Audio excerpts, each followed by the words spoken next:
Okay, so what's your idea? Okay, well, should we just jump into it We can. with a beer? Okay, which one? Which one do we start? Well, shall we just go in order of, or should we go geographically? Maybe. Okay, so what's further away? Or maybe we should start. Yeah, this discussion is already funny. Oh yes, exactly. It's when we've already started. Okay, cool. Geographically. So, shall we start? I might be quite interesting to hold off on the Indian beer for a little bit. Yes. Now these two are. This is Chinese. Yes, and this is German. Yes, Bavarian German. Yes. Okay. Well, let's start with the German one. The German one, the Münchner Hofbräu. Bräu. Yeah. B-R-A umlaut A-U. So does the umlaut make a difference in the pronunciation? I mean, it does, obviously, but yeah. So you would say if it doesn't have an umlaut, then you would say Brau, okay, like brew. right? But Bräu again, that's again a noun thing. So you make a noun out of the verb. Okay. With the umlaut, which it just sounds totally complicated German. I know. Well, I mean, we were discussing the complexity of English earlier. Yeah. And I think... Which was a short discussion. Probably delve into it a little bit more, but... no problem. Yeah, but... Yeah, it's... how does it compare? The two languages? Because I remember you saying you had to learn English in school. Yeah. We have English at school. Yeah. All of us. Right.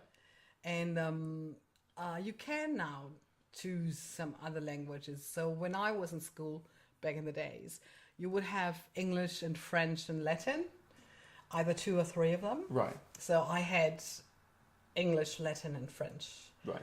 But nowadays you can also do Chinese, Russian, Spanish. Spanish is very, very popular, of course. Yeah. So if you compare English with German, it's nearly not comparable. It's like in German we have for nearly everything a word. Right. For really nearly everything. It's really, sometimes it's ridiculous. Because it needs to be precise. Yeah. So that's how our language is. But if it comes to describing things not from a materialistic way, but from a empathetic way. Right. English is much nicer. So the example we always give is that you have these words like odd, bizarre, strange, and then. Yeah. Which means pretty much the same, and we never know which one to use. So we just pick the one that comes up. So it's in some way, if it's technically, the German language is probably most precise. Right. Whereas we're not so fussy when it comes to emotions. I stumbled across an old message that you sent to me once, and you described the German language as nominal. Yes. Which I thought was great. Yes. Yeah, it's very nominal. Totally, absolutely. So let's try the Munich beer. Well, what do they say about this? What's it say on the back? It says, 5.1% alcohol. Okay. So it's made in Munich. Does it say anything about usually they say a hoppy, yeasty... It's Hofbräu original, so okay. Brewed according to the German purity law.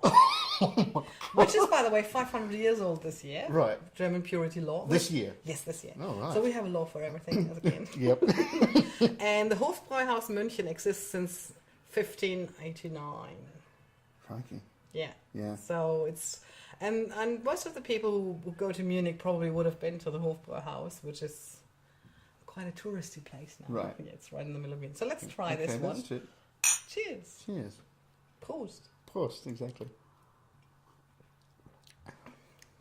Oh, that's nice. Yeah, that's quite nice. Mm-hmm. We're speaking very clear at the moment. It may get a little slurred towards the end of this interview. Yeah, let's see. Yeah, but we'll see. Yeah, because we have a few beers to try. Yes, quite a few. That's true. No, but yeah. So German and English language is it's similar because we both have the subject, predicate, object idea. So that's not too bad. Yeah. So it's not that hard to learn English language because you're listening to English music in Germany. That's what you do. Right. So this is how you learn. How does that relate then? Are you able to figure out what sentences mean from context? Or, yeah, it's because if you're listening, like I could listen to a German sentence and not like understand. Yeah. So how does it work? Yeah, the thing is, back in the days when we had LPs, right? there used to be the lyrics on them. Mm.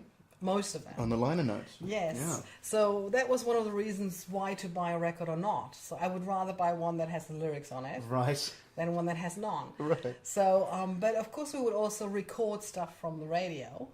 Yeah. And then I would try and figure out what it means, which leads to really funny things where you always thought it was wrong. Like one of the things is one of the lines of Bryan Adams, standing on your mother's porch. Right. And I never knew what a porch is, so I always thought he was singing standing on your mother's torch, and it didn't make sense.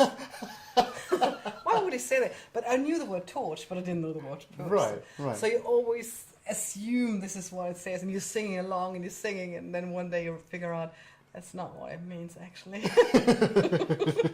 So yeah, it's really interesting, and so I tried to figure out what it means and build the sentences from hearing. Right. So a lot of that, and which led to actually my English teacher one day telling me off because I had such a strong American accent. Right. Until I went to Manchester for a school exchange. And then I got told off for having a Northern England accent. So yeah, that's just, yeah. Come back talking like that. Yeah. Yeah, yeah. Pretty much. So I guess by the time you were of the age that you were buying records and that kind of thing, you already had kind of a foundation in English from school. Yeah. So you'd use that as kind of a foundation. Yeah. Yeah, to kind of get a feel of what the song is about. And right. The funniest thing that I had when I was a teacher and I had a class where we go to summer camp, and they haven't had English yet. They started with Latin. Right. They started with Latin. Of course. Start with a dead language exactly. first, and then move on to the especially when your parents are doctors or right. pharmacists or that makes sense. whatever. Yeah. So and that was the time when the Spice Girls were out back then, and so the song was what was the title? And I was "Tell me what you want, what you really want." Wannabe. You wanna be, yeah. So they asked me, "Oh, you know English?" And I said, "Yeah." So what does it mean? They all loved the song, and then I translated it to them. They all were like, "That's stupid." So I probably ruined their impression of Spice Girls forever, which I don't regret.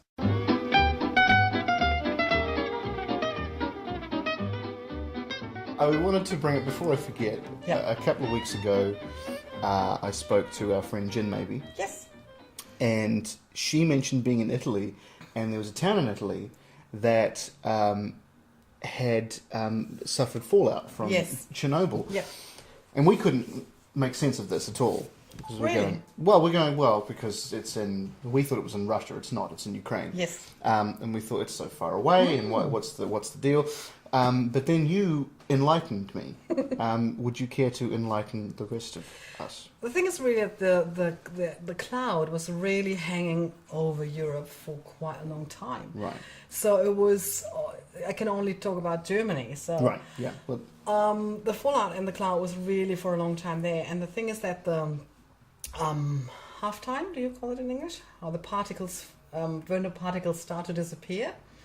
It's really, it stays long time, especially in the forest, in deer, and in mushrooms, for instance. Ah. Yep.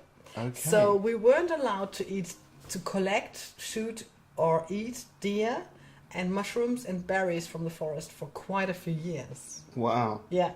So that's Germany. I mean, we're a bit closer to the Ukraine than Italy, but it's been all over Europe. Right. So really, there was a huge impact. We weren't allowed to eat the stuff from our gardens. It all had to be destroyed. Wow. Yeah. So it all had to be destroyed. So most of the stuff then was imported or was just stuff that was from greenhouses or anything. So it was really a few years where we wouldn't eat any mushrooms, any deer that's from Europe at all. So that's probably when New Zealand came in. Right. But it was really impact was huge. And that was just the food. So actually, one not funny thing was I was in the UK actually when it happened. And we didn't realize the UK didn't make that much of a fuss than Germany did. So I came back to Germany and everybody was talking about it. And I've just been away 2 weeks, I think. And it was just, wow. And my parents told me everything. And I said, no, I can't. And the old people wouldn't, they just said, I don't care. They would still go into the forest, into the woods. Really? Would collect, yeah, they just said, they kind of maybe didn't understand or didn't care or whatever, what it is. But actually the danger was really far longer than people thought. So it was a really long time that a lot of us were impacted by it. Right. Especially the food. Yeah. The discussion was always in the 80s when we were always in Germany between the Russian and the American, and always the discussion, like the movie The Day After. So the discussion in the 80s was always, would you want to be where the impact is, or would you want to survive and try and survive? Right. All of us said, let's be in the impact. Really? Yeah, done and over with that. We don't want to suffer. We don't want to suffer. I suppose, yeah, that makes sense. So, and after Chernobyl happened, it was really that we were all, okay, so what can we do? What can we actually do? And so all the stuff with the nutrition came up, and then some people started, actually some Japanese food helps, like seaweed, because they help you, don't ask me, I'm not a scientist, right. But somehow they helps to reduce the impact of the whole thing. Interesting. Yeah. So it was an enormous thing, and just a few years back when they made a kind of a coffin around it with concrete. Around the reactor. The power plant. Yeah. Yeah. And it broke. Mm. So there was really a little bit of panic because it's still in there. Yeah. It's still there. And so when Fukushima happened, we were all like, oh my God. Yeah. Not again. I suppose that did have quite an impact far afield. Yeah. Absolutely. Yeah. But Chernobyl was really a shock to the system and really showed us that, the French and the German power plants are quite safe. But if you go just a few k's over the border to the Czech Republic, for instance, they're not so safe. Yeah. So it really makes you think about where you want to live and what happens. Definitely. So the impact of the Chernobyl was huge. Interestingly, it didn't last very long. People forget. Right. That's the thing. But yeah, so you couldn't have food from the forest, from the woods for a long time.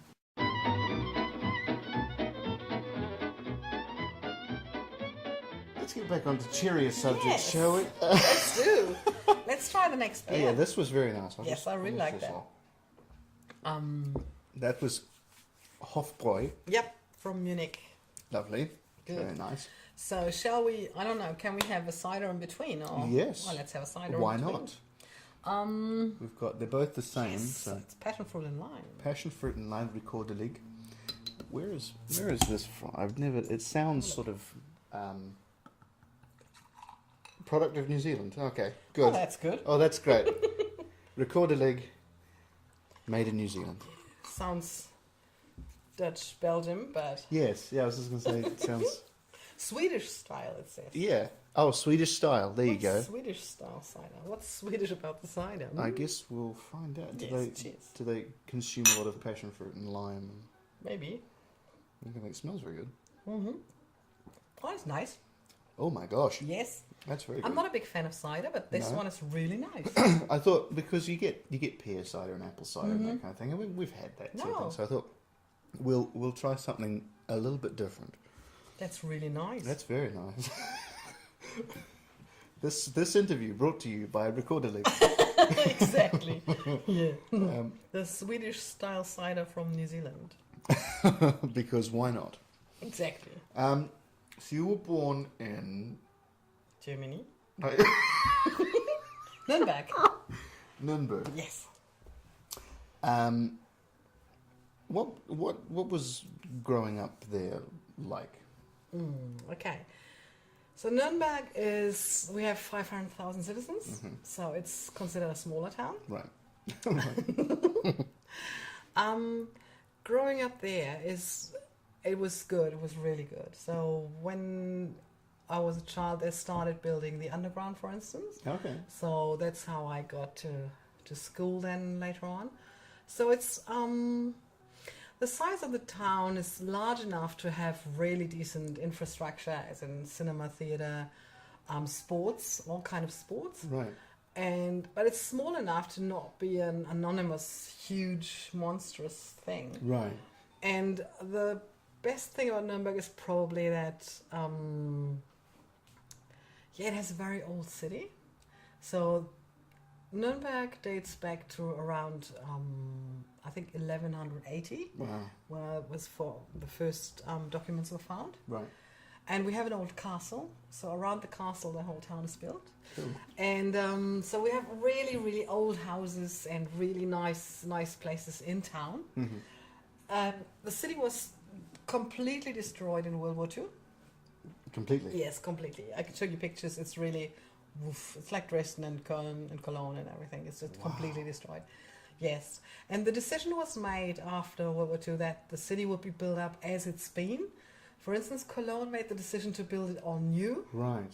But our town made the decision to build it as it's been, in the old style, which makes it really, really lovely. That's great. Yeah, so really, really nice. So when you walk through the alleys, it's really, really the old feeling. It feels historic. Yeah, absolutely, totally. Yeah. And yes, and then we've got the newer parts in the outside suburbs and everything. And we weren't bubble wrapped or anything at all. This is totally different to what I experience at the moment here in New Zealand. Right. We just did whatever we did. So we went out. And no, I mean, in that time, I mean, we're talking about like 40 years ago. Right. You could play on the streets. Right. There was no problem. There was no such thing as abduction or anything like that. Right. You were just told, don't take any lollies from any uncles. That was the sentence you got told as a kid. Right. You can do whatever you want. Don't take lollies from uncles.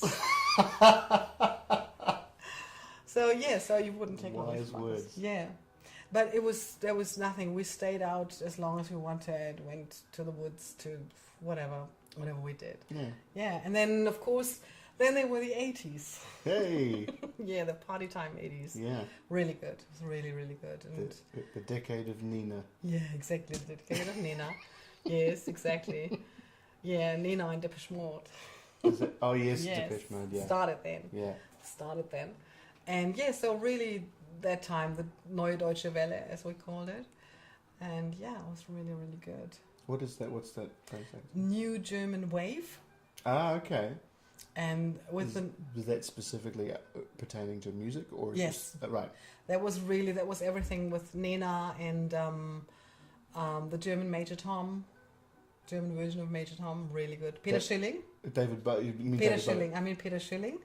He made a Major Tom song. He also made it in English. I heard it on the radio the other day. It's really funny. Major Tom, as in the song by David Bowie. Yes. Right. Okay. But it's like the David Bowie song. Right. Yes. Right. Yes. So so all this kind of music, which was a bit different, and we had lots of German writers and German pop. You can't call it pop music, wave music. It is wave. It is wave. It is wave. It's very German, like Kraftwerk. Yeah, exactly. Yeah. All that stuff, and then Falco. I don't know if you've heard of him. Mm-hmm. He's from Austria, but he was really, really good. So Falco. Falco. Yeah, yes, sorry. Exactly. Yeah. Yeah, sorry, I say the Maori way because the Maori way is the German way.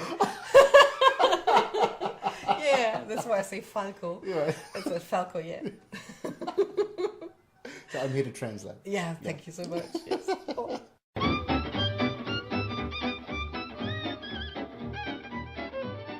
It was large enough so that we had decent bands there also. Yeah. That was really good.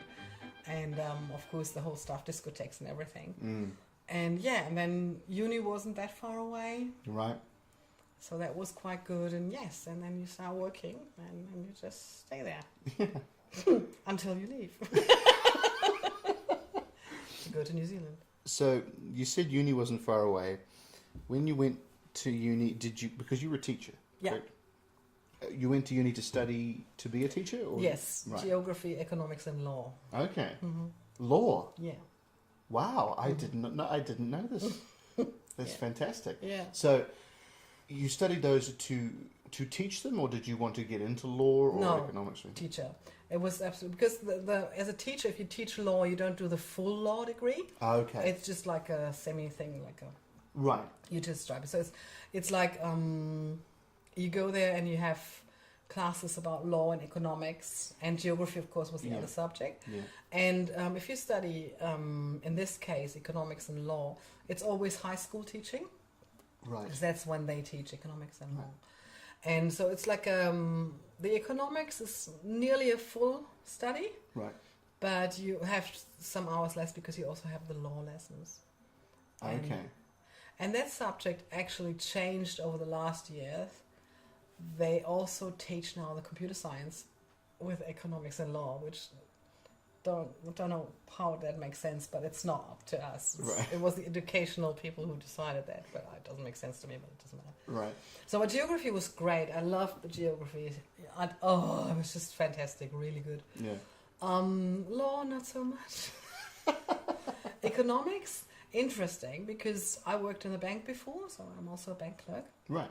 And we went to see The Big Short the other day. Oh, yes. Did you see that? I haven't seen it yet. Watch it. Yeah. It's really interesting. This is exactly how it was. And when you're working in a bank and then you're studying economics, and if you have, sorry, no offense, some common sense left, yeah, you're sitting in there thinking, what the heck are they talking about? This doesn't make sense. It is so completely out of no touch to the basics anymore. Right. It's a science, and they're having products that really have nothing to do with economics used to be. So right. it's totally far away from what you would understand. And yeah. Interestingly, I always got back to that subject in my life. Right. But geography was fantastic. I just loved it. It was really, really, really nice, really good. Yeah. So I could combine those two, and in geography I did economics and geography. So that was really, really nice and good. Yeah, so that wasn't far away. I mean, I moved to the town where the university was, but that's just a few k's away. It's probably like Hamilton. Oh, okay. Yeah. Right. It's just not too far. Yeah, no, not too far. Yeah. So you'd studied to teach these subjects as opposed to being a lawyer. Definitely just to teach. I always wanted to be a teacher. That was absolutely clear. I just needed to do the bank apprenticeship because my dad asked me, so you want to study, you want to become a teacher? And I said, yes. So he said, okay, which subjects? I said, I don't know yet. Okay, then you learn something decent until you know. So I went to become a banker.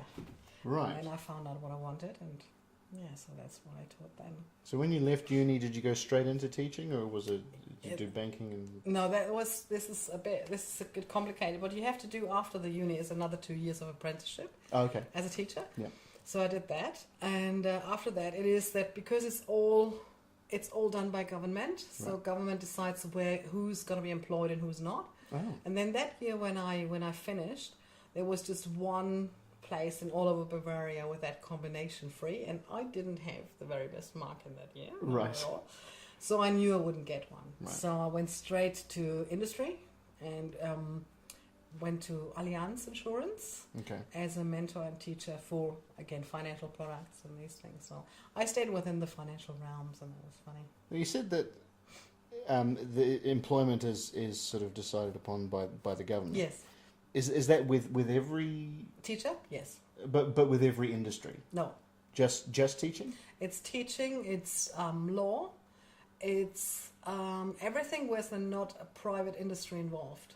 Right. Because it's governmental. Right. So it's everything that has to do with any form of like civil servants. Right. Because Germany is a republic. Yes. Right. Gotcha. Exactly. So teachers are civil servants, except for private schools, but that's a different matter. Totally different system. Don't look at me because it's confusing. Totally different system. So they get so private schools can hire whoever they want. Whoever they want. Yes, and they can pay them whatever they want. Uh-huh. So they pay less. Right. So when you're employed as a teacher, is it like being in a union? You have a certain yes. There's like a minimum payment. Yeah, absolutely, 100% yes. That's great. Yeah, and if you're in, you're in.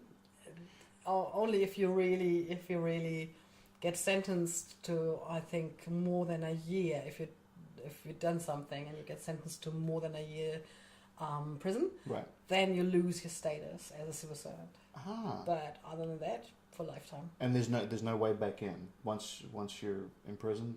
That's it. Yeah, it's like when you're in prison for a year, right, you lose your status, okay. and then you've got this in your CV, and you're not gonna get in. Which is but hardly ever happens, to be honest. Well, I mean, yeah. But that's the only way you can lose your status as a civil servant, other than leaving it. But no. So this is why some people really want to become teachers, which is really not good for the system, because some people want to become teacher because so many holidays, or become a civil servant, you have a job for lifetime, right? And not enough people want to become a teacher to actually teach, I think.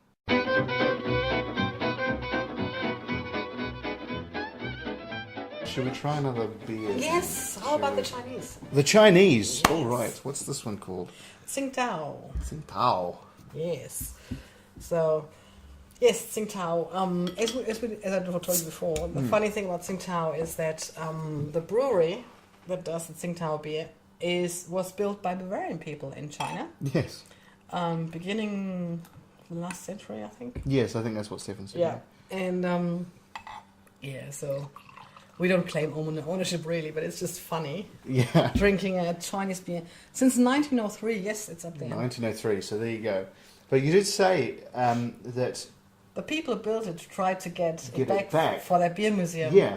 But it's still working. So they can't have it. Damn German engineering. Still working. It's still going. 113 years later. What do we got here?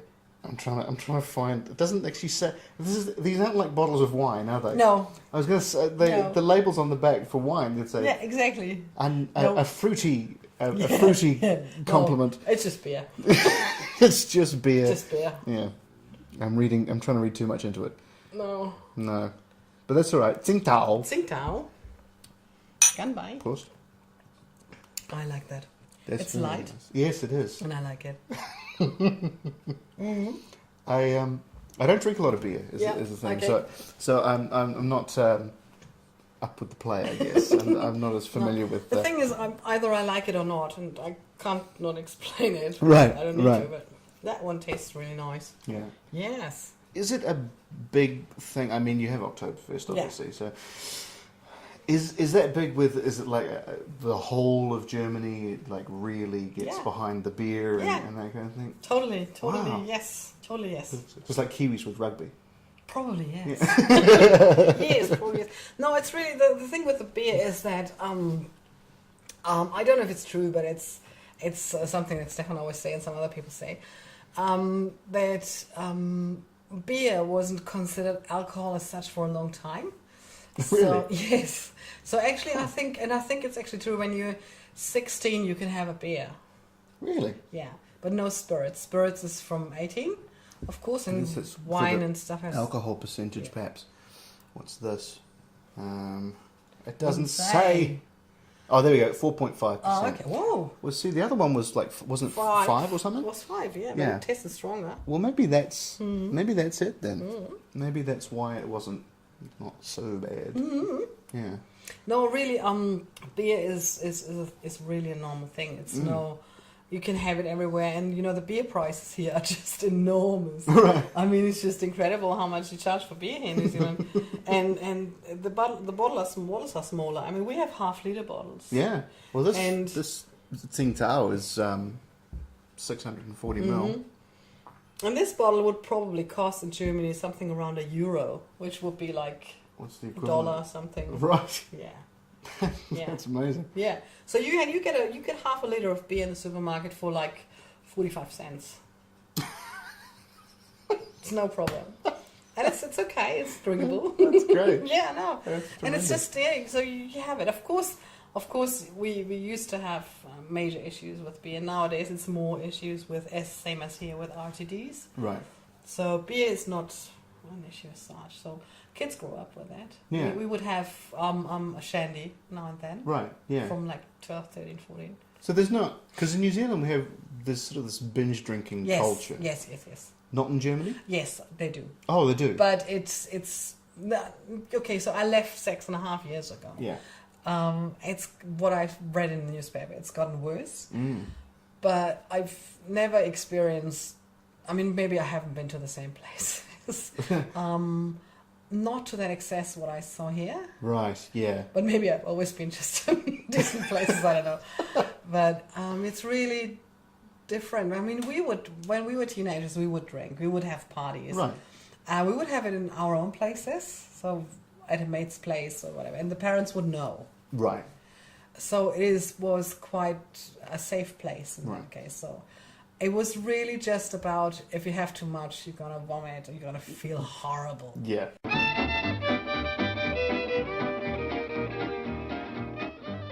Right, what should we do here with the... Should we have another cider? We could have another cider. Or do you want to move straight on to the Godfather? Let's just do a little bit of cider. All right, a little bit of cider first. And then going to the Godfather. There we go. Just a taste. Yeah, just a taste. Just a little... We don't want to have too much, yeah.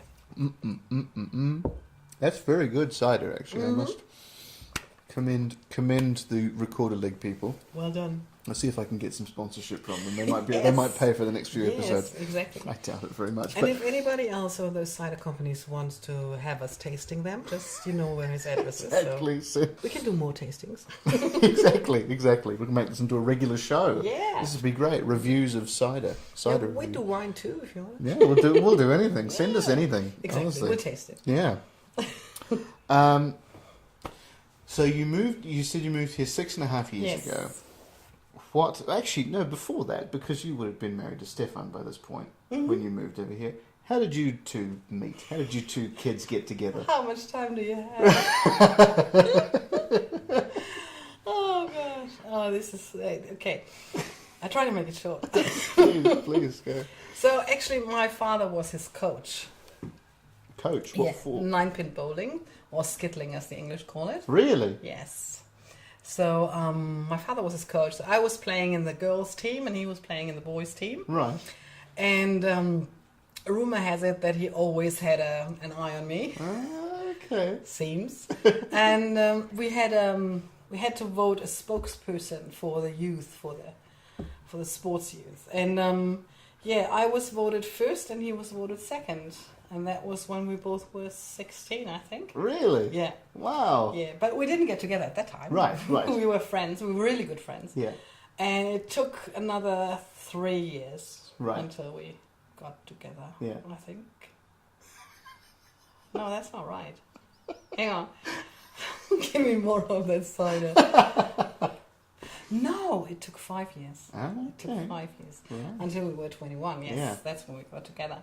And actually was, I had an international friendly match in Yugoslavia. At that time it still was Yugoslavia. And that weekend was just, the tournament was great and I played really good, really well. And he was amongst the crowd, the fan crowd. Yeah. And and then was the after party and that was just, yay! And it was fun, it was good, and And then it just happened. It just happened. It just happened. Oh, that's great. And that is now, let me think, 28 years ago. 28 years. Yes. Congratulations. Thank you. That's a lovely story. Yes, I know. I left out a few bits, but that's not important. Yeah, that's 28 years. It's on April 1st, by the way, so we're April Fooled. Yes. It's really funny. Yeah, no, but actually this year we're going to be married for 20 years. Wow. Yeah. That's very cool. Who would have thought that? Yeah. This year. This year, yeah. That's great. Yeah. Really, really long time. Yes, but that's okay. That's fine. That's really... No, it's the thing is what we said from the start. This is the interesting thing, probably. From the start, we kind of said, yep, it's fine, it's good as long as it lasts. Yeah. And we just said, okay, as long as it lasts, and as long as it lasts. And that's just how it came. And it's still lasting. Yeah. That's great. Seems to be good. It is good. That's great. Yeah. So really, if you don't have none of us had the expectation of, I don't know, and for us it didn't change that much when we got married. Yeah. It was just which is the thing to do somehow naturally. Yeah. It's kind of, and that was good. It wasn't a big thing either. Wasn't in puffy white thing. I was going to say big wedding. No. Big... No. We married in a castle, actually. Oh, that's cool. Yeah, we that's married in cool. a castle, so that was really cool, yeah. Whereabouts was it? Was this in... outside of Nuremberg, in a castle. So not the castle in... At that time, because the thing is, we didn't want to get married in church. In Germany, you usually get married in a church. Yeah. But we said we don't want to. So where else? So you would just do the normal, the normal sign the formula thing, which is just boring. Yeah. So we were looking for other places, and there was this one place outside of Nuremberg at that time who would do Saturdays marriages. Right. So we said, we're going to do that. And so we kind of set a trend, because afterwards nearly all the towns started having Saturday ceremonies. They was like, yay, we set a trend. No, but it was really nice. It was a really nice one. And we wanted to have it small, but it just didn't. It just went out of control, and it was really cool. And we ended up in a friend's discotheque in the morning. It was really cool. Yeah. It was really cool.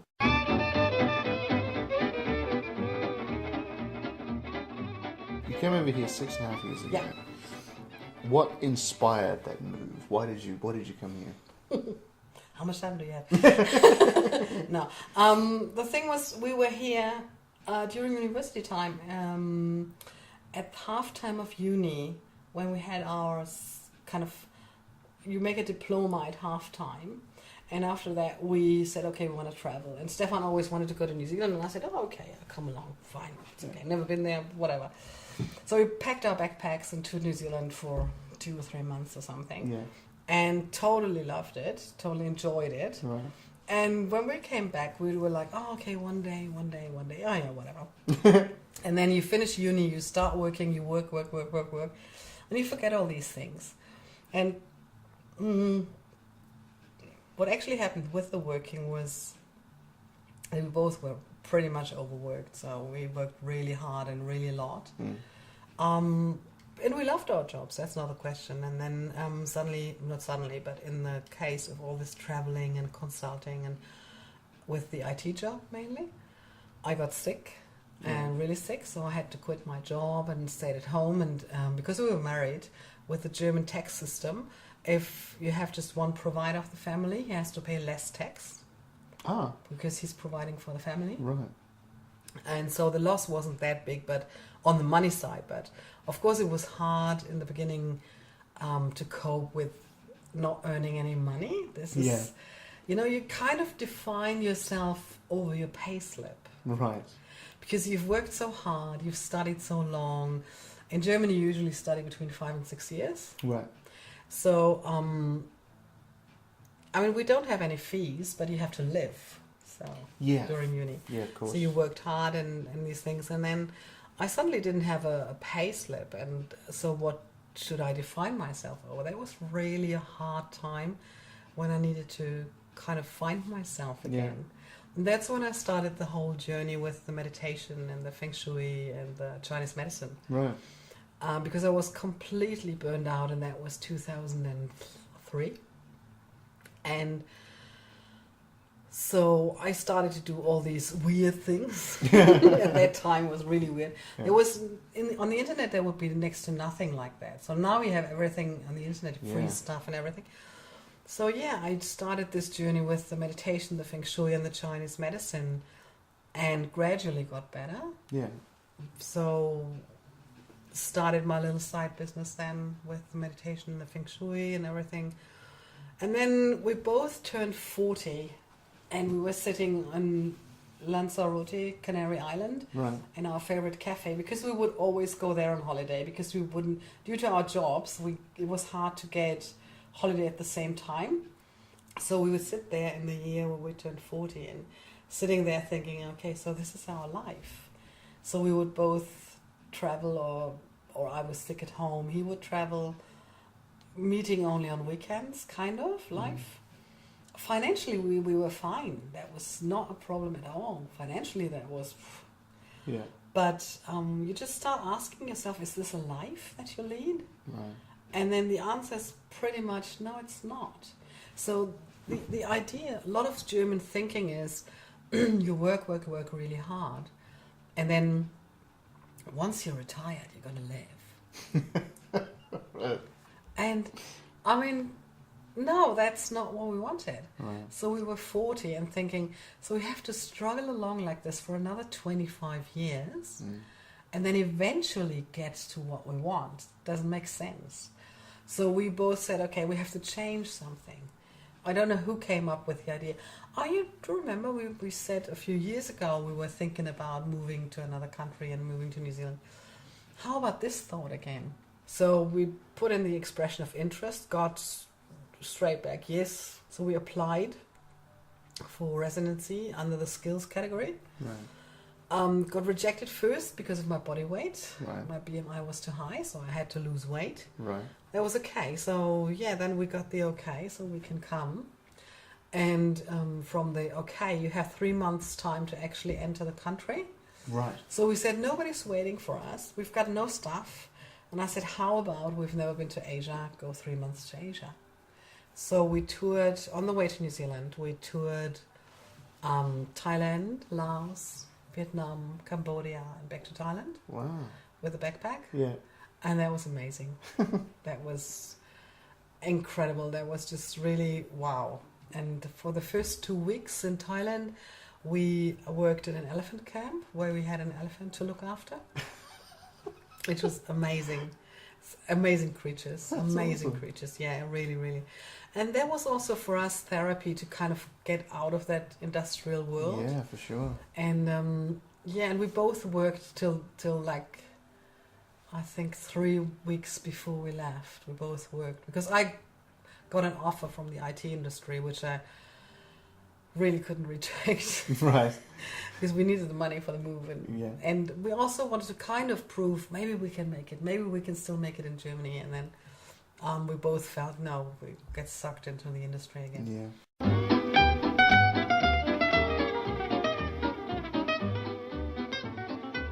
Aha! Yay, light. That's got it. Okay. Which is the Godfather. The Godfather. Funnily enough, an Indian beer. It's from Rajasthan. Which is funny, so I hope I can... Yeah, it's a tin, sorry. We've reached the end, we've lost all semblance of class. Yes. We're drinking out of cans now. Yeah. Okay, that smells like beer. What does it say about that one? What do we got here? High power beer, super strong. Super strong. What is that? I wonder what percentage it is here. Oh no, I can't read it. Where is it? Probably doesn't say. It just doesn't says say. super just strong. Super strong, and that's what we're leaving. That's what it's leaving us Yeah. with. Okay, all right. Consumption of alcohol is injurious to health. Injurious? You're the native. I'll look it up. Yes. Okay. So you've already Yeah, but I do it again. dived into it. Yeah. That's nice. It is. It's quite. It's stronger than the others. Yeah, definitely. And High more power. dense. High power. Yes, more dense. Yes, it is actually. Nice. Who would have thought? Yeah. Godfather made in Rajasthan, India. Super strong. Yes. So you're doing meditation and Yes. Feng Shui, as you Yes. say. And you got into that in Germany. Yeah. As you say. Yeah. There's a market for it here, obviously. yes, there is actually. Yeah. Yeah, there is actually for both. Yeah. It came. I started 4 years ago. I mean, coming here, it's so different, and the energies are different down here in the Southern Hemisphere, and especially in New Zealand. So it took me a while until I actually felt my strength again and my energy again. And of course, if you move to the other side of the planet, I mean, it just totally turns your world literally upside down. Right. So it took me a while to come back to my strength again. And then when I was there, I started 4 years ago with a friend, Philippa. Right. Started teaching together. We did some weekend workshops. Mm-hmm. And then everybody's now doing their own thing. And I'm doing mine from home. Right. Teaching meditation, having classes, teaching the Reiki and teaching the Feng Shui. And it's fun, it's good. And the market with the Feng Shui is really interesting because the clients that I have in the Feng Shui is some are Filipinos. They're really, really strict with their Feng Shui. Really? Yeah. And some are people who moved back or moved from another country to New Zealand. Right. Just for some orientation. Right. But the Feng Shui in New Zealand is not that easy because it is the other way around. Because the sun is in the other direction. Right. So the sun is in the south, in the north here. Right. Whereas in the northern hemisphere in the south. So there is a little bit that makes the whole Feng Shui a little bit more complex. But still the same rules apply. With the meditation, it's really interesting because within the last 4 years, there is definitely a market more than ever. So people are getting more and more exhausted. Right. In New Zealand. So in the beginning I had a lot of teachers and nurses. Okay. But now it's really through every age, through every profession, self-employed, everything, and through all the, how do you say, money ranges. Right. It's really through all classes. It changed a lot.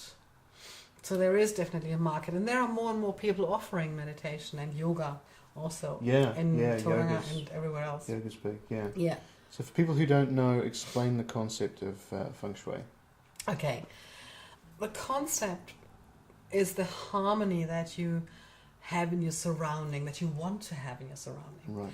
So in the old times, we would have that automatically because we would live with the elements. We would eat seasonal foods. We would wear the clothes that is suitable for the time, not what a magazine tells you what to wear. Right. You would have your elements around you because you're closer to nature. I mean, in New Zealand, you are still closer to nature, but from your busy lifestyle and from your working and from getting more and more away from the life that our ancestors had, we kind of lose touch with our elements, our nature, our harmony. So once you've lost the harmony, it is harder to get back into it because you don't know where to start. Right.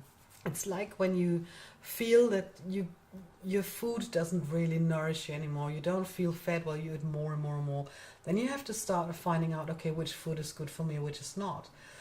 Similar with your surroundings. So if you've created the living, or if you created the space where you live, due to influences from what friends told you or from what magazines told you, what is just a fad at the moment, then you kind of lost yourself. Or if you kind of lost yourself because you haven't had enough time to tidy up, clean up, so you just messed it awful. Yeah. So you've lost touch. So the basic thing is really about yin and yang.